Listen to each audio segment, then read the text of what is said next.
Boring. Let's liven this shit up a little.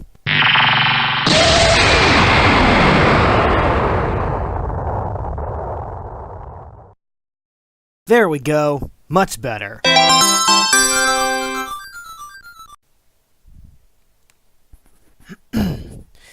Greetings, everyone. This is Potato Hedgehog, and welcome back to Doki Doki Literature Club. Hold up, Potato. What's up, Moshi? You should check your subscriber count real quick. Okay.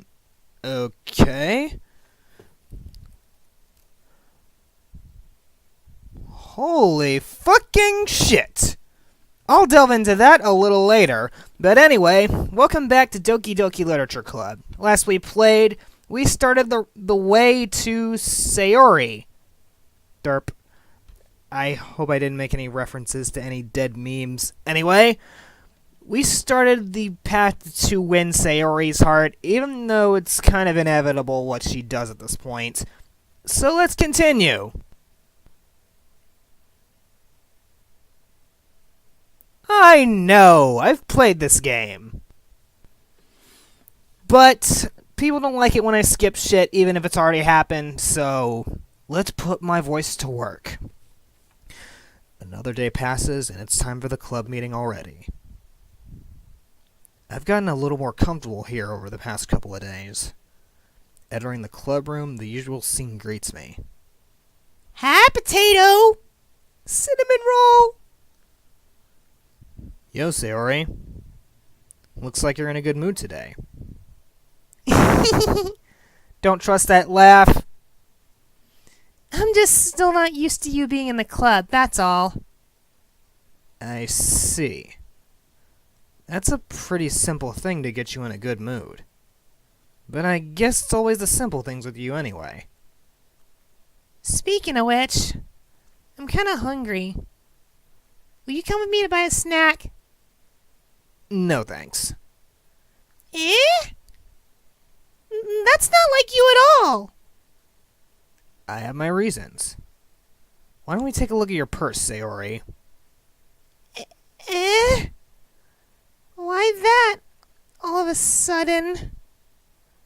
No reason, really. I just wanted to look at it. Sayori nervously retrieves her coin purse. She fumbles with the latch and gets it open. Then she turns it upside down and lets its contents spill onto the desk. Only 2 small coins fall out. I knew it. I can see right through you, Sayori. That's not fair! How did you even know? I've played this game before, and maybe I'm a psychic. It's simple. If you had enough money in the first place, you would have bought a snack before even clumbing to the club room. So either you're not hungry or wanted an excuse to take a walk, or you plan to conveniently forget that you spent all your money so that I would lend you some. But there's one more thing. You're always hungry. And so, that only leaves the one option. Wah! I give up! Don't make me feel guilty! If you feel guilty, that means you deserve to feel guilty. Hi, waifu! But you know what? I think I've seen this shit.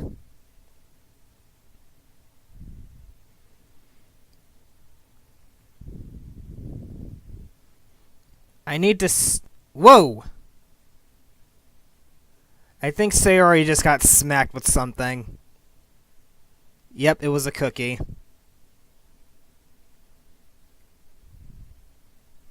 And it was the pink one that caused it.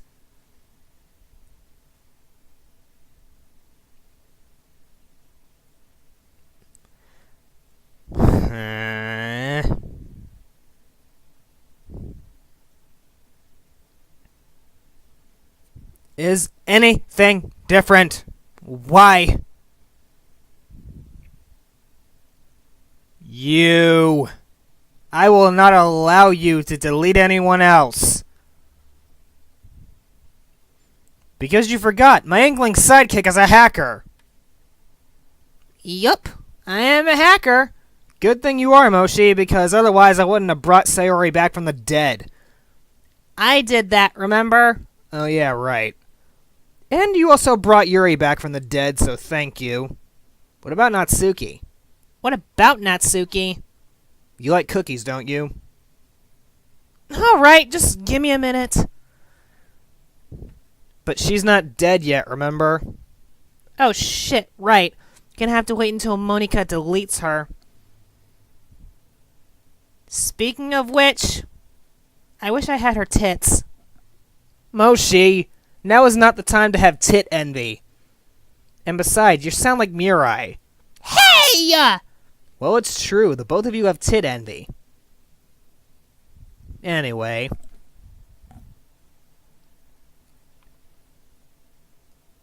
I think it's time to share poems. Wait, what? Sayori suddenly comes up to me. I'm gonna go get some supplies from another classroom. Wanna come with me?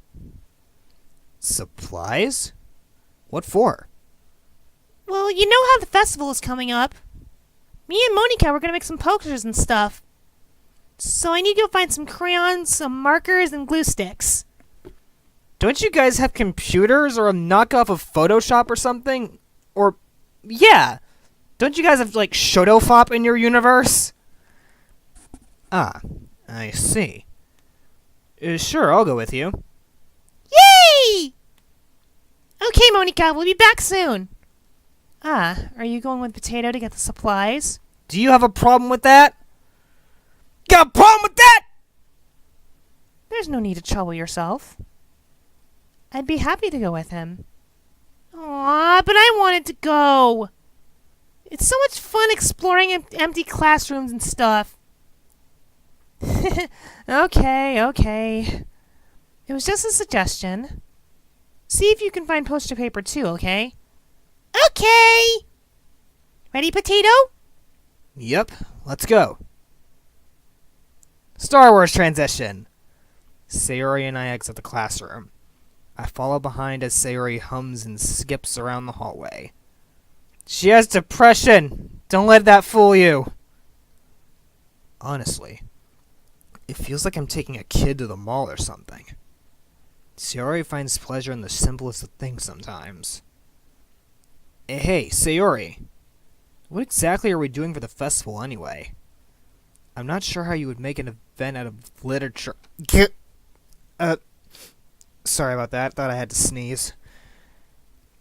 Me and Monika have it all planned out. Don't you worry. Is that so? Yep.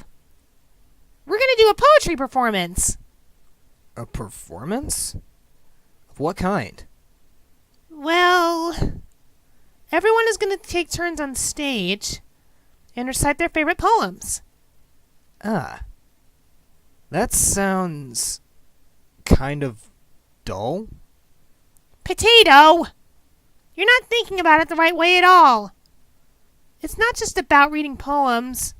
It's about performing them. Like you say the lines of a poem like, "Between my feet, the last remaining flower beckons to me. I twist the stem, freeing it from its clinging roots, caressing the final joyous moment between my fingers. But to what ends have I summoned this joy?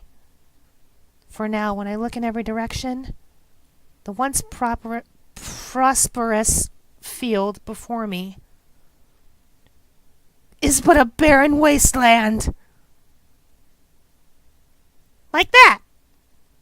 Sayori, how do I put this? I'm sure it's just me, but it's impossible for me to take you seriously when you talk like that. You meanie. I'm working super hard on this, you know. I know. I just meant that it's pretty unordinary for me. I just meant that it's a pretty unordinary contrast to your cute self. Don't say that. It's embarrassing. But I guess that means I'm doing a good job. Yeah, I guess so. I'm so excited! The festival was going to be so much fun! Sayori spins herself around in the hallway again. Hey, Potato, this classroom over here is empty. Let's begin the mission. The mission, eh? It's been a long time since I've spent time with Sayori like this. But in the end, she hasn't changed one bit. She's nothing but a ball of sunshine drawing happy vibes from the world around her. It's a pretty nostalgic feeling for me. As the years went by, I began to hold myself up in my room more and more. So going adventuring with Sayori brings about a special sort of feeling I forgot I had in me. The two of us enter the classroom. Excuse me. Sayori heads straight to the closet and I follow. Let's see what we have in here. Crayons! Sayori pulls a box full of crayons off the shelf. They're the best brand, too. They're kind of dirty, though. Sayori starts pulling various crayons out of the box, reading the color names. Alright, that's one down. Don't get distracted. We still need to find... Wait, I'm looking for my favorite color. Fine. Then at least move aside so I can look for the poster paper. Ah, I dropped one by accident. Smack! The fuck? Yeah! Sayori bends over and smacks her forehead right into the shelf. She falls to the floor and the crayons spill all over her lap. Ow, ow, ow, ow, ow, ow, ow, ow, ow! You okay? My forehead! Sayori clutches her forehead. Jeez, Sayori. That's just like you, isn't it? Come on, let me see. Since Sayori is sitting on the floor, I grab her by the waist and pull her out of the closet. You have to move your hands, Sayori. But it hurts. Just do it for a second. Why is this cute? Why? Sayori slowly releases her hands from her forehead. I gently brush her bangs to the side. Ow! Sorry. There's a huge red mark on the center of her forehead. A bump is starting to form as well. Man, that's gonna swell up. I should find you some ice. Potato. Where would I even find ice around this time? I guess a cold drink would do. You don't have to. I'm fine with looking like a unicorn. Even wincing from the pain, Sayori makes a silly joke. What are you saying? I'll be right back, okay? Okay. Star Wars transition! I pat Sayori on the shoulder and run out into the hallway. I locate the nearest vending machine. What should I get? It doesn't really matter since it will be used as an ice pack rather than a drink. But I know Sayori likes apple juice, so I purchased that one. In just a moment, I'm already returning to the classroom where I left Sayori. She has one palm on her forehead and is using the other hand to clumsily scoop the crayons back into the box. At least they were already in the wrong spots before I spilled them. Sayori, here. I hand Sayori the bottle of apple juice. That apple juice looks like piss. It's nice and cold. Sayori opens the cap and starts drinking from it. God damn it. Sayori, what are you doing? It's for your forehead, idiot. Sorry, I forgot. How hard did you hit your head? Sayori places the bottle against the bump on her head. It stings. Just bear with it. It'll feel better soon. It looks like you cleaned up most of the crayons, so that's good. Hey, Potato. This kind of reminds you of growing up, doesn't it? Eh? What do you mean? You know how we used to play outside all the time? I would always try to keep up with you. You were kind of oblivious in some ways. Like, I usually fall behind or had trouble climbing on the things you did. But sometimes when I tried to do things I couldn't, I would get myself hurt. I'd fall and scrape myself or get a bump, and I would start crying really hard. and you would rush over as quick as you could. You'd try really hard to get me to stop crying. It was almost like you blamed yourself or were getting afraid of getting in trouble if someone found out. Even though it really wasn't your fault at all, you know? Did I really do that? Yeah. You don't remember? Come to think of it, maybe I do remember a little bit. I guess I was always so focused on my games that I didn't pay enough attention to you. So in a way, it was my fault. Kinda like this time, too. If I wasn't rushing you out of the closet, you probably wouldn't have hit your head. Potato. I don't think you realize it, but you're always thinking about other people. Even after all these years. You're rushing to help me, even though I'm just being clumsy. You're really a sweetheart. Don't call me that! And I don't really do this kind of thing all the time. I guess when it comes to you, it just feels natural. Before I even know it, I'm treating you like that. I guess that's what happens when you've been friends for so long. Really? Maybe you're right. Potato. I'm so glad that nothing's changed between us. Do you think it'll be like this forever? Forever? If I'm honest to myself, there's no telling where we'll end up for college, or after that. So it wouldn't be fair to me for me to make any promises. But, well, I hope so. It's been this long already, right?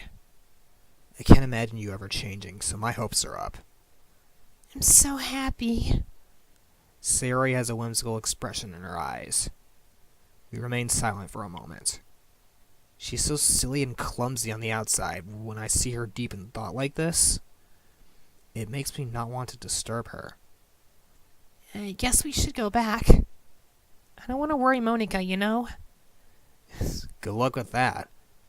She's gonna see her forehead either way. Not if I hide it under my bangs.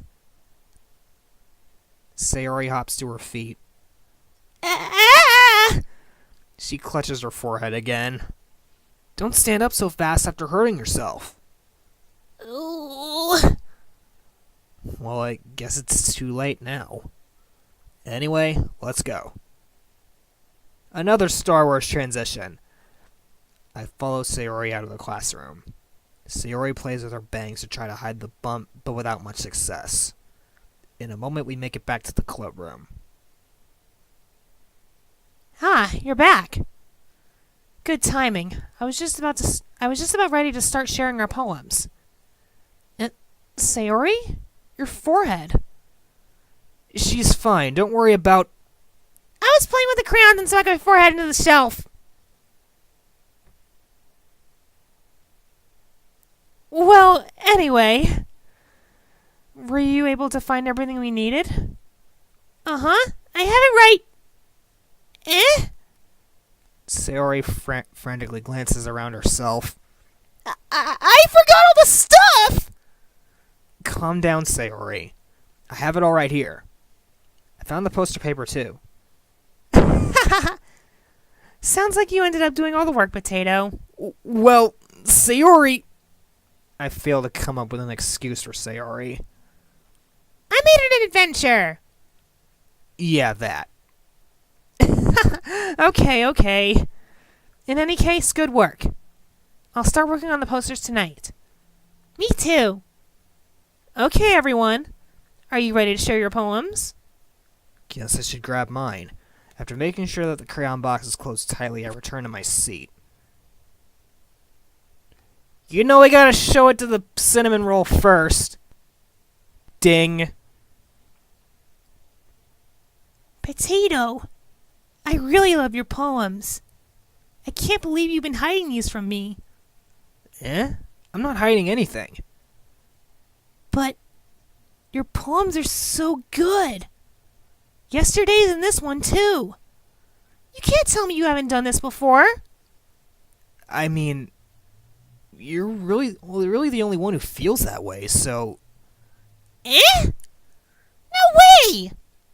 Not even Natsuki? Well, I guess Natsuki is the least likely to admit how much she likes something. But I don't think it's that. What do you mean?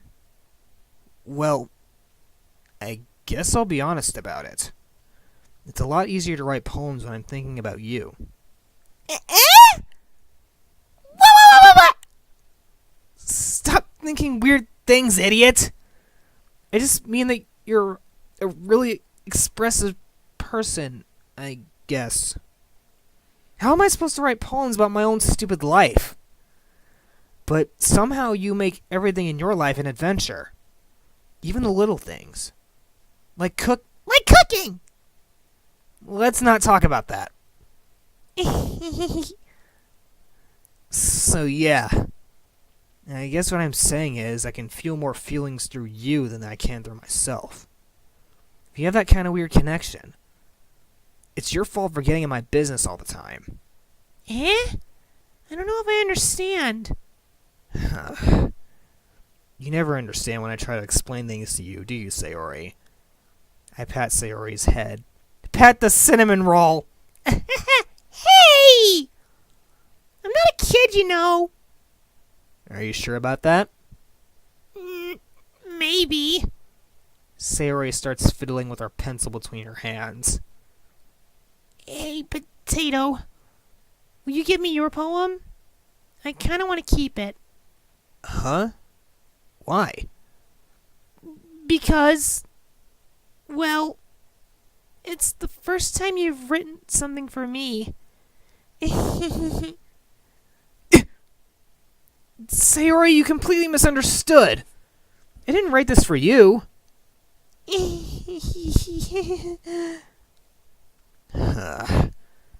Are you even listening anymore? Well, whatever. I'll give it to you when we go home. Really? Snap. Ah! I broke my pencil. Sayori hastily bends down to pick up the piece she dropped. But being inattentive of her surroundings, she bumps right into me. Sorry. It's fine. It's fine. I'll get it for you. I bend down and pick up the broken pencil. Sayori clutches the desk to support herself, knees shaking. I'm a little clumsy today. Let's sit down, Sayori. Yeah. I grab Sayori's arm and help her sit at her desk. Anyway, I still haven't read your poem. Oh! Sorry, I forgot about that. But it's not as good as yours. Jeez, don't worry. I'm sure I'll like it. Excuse me. Bottles. I pop off my scalp like the lid of a cookie jar.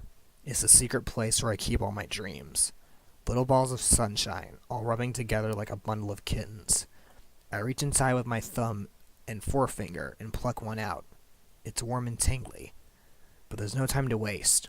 I put it in a bottle to keep it safe. And I put the bottle on the shelf with all the other bottles. Happy thoughts, happy thoughts, happy thoughts in bottles all in a row. My collection makes me lots of friends. Each bottle a starlight to make amends. Sometimes my friends feels a certain way. Down comes a bottle to save the day. Night after night, more dreams. Friend after friend, more bottles. Deeper and deeper my fingers go, like exploring a dark cave, discovering the secrets hiding hiding in the nooks and crannies.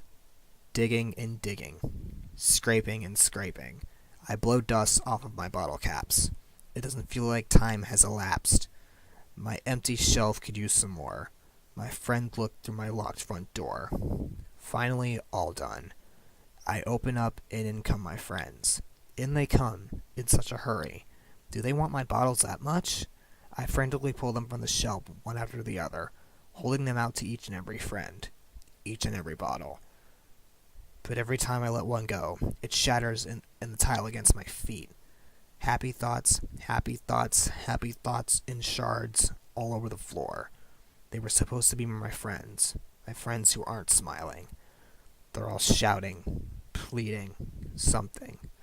but all I hear is echo, echo, echo, echo, echo inside my head. Holy crap! Sayori, did you really write this? Of course I did. Didn't I tell you yesterday I was going to write the best poem ever? Yeah, but... I mean, I didn't expect something like this coming from you.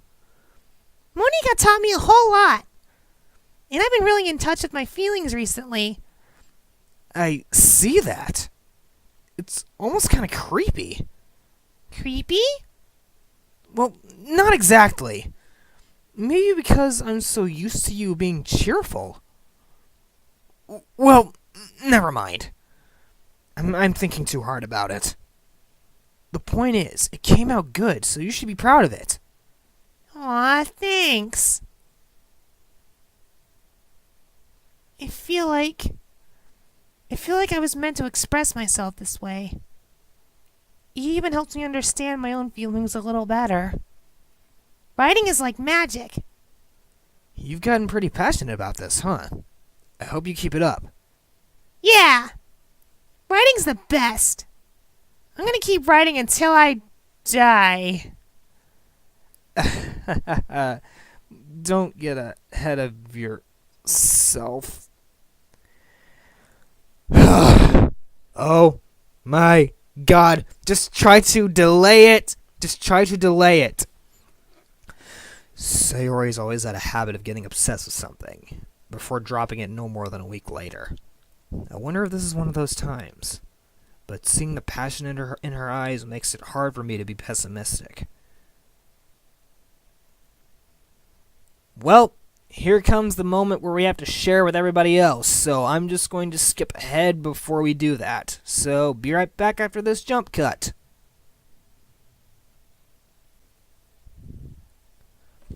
Fuck! Sharing poems is difficult. Nihu?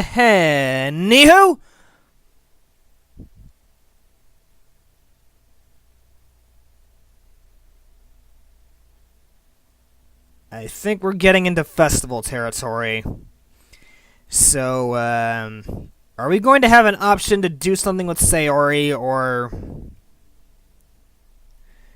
Because, there should be an option for Sayori, because, if I remember correctly, there's only an option for Yuri and Natsuki. But I don't want to, for once, I don't want to do anything with the waifu, and I'm going to do your story at some point, and you're just a bitch, and that's a cinnamon roll. So, yeah.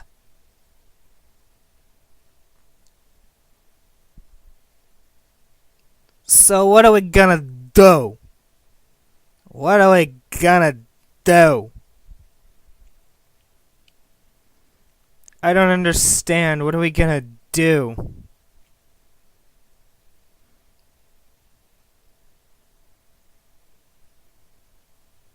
Actually, you know what? Screw it. I think I'm gonna save here because I think we're getting to the end of the first act of the game. So, yeah.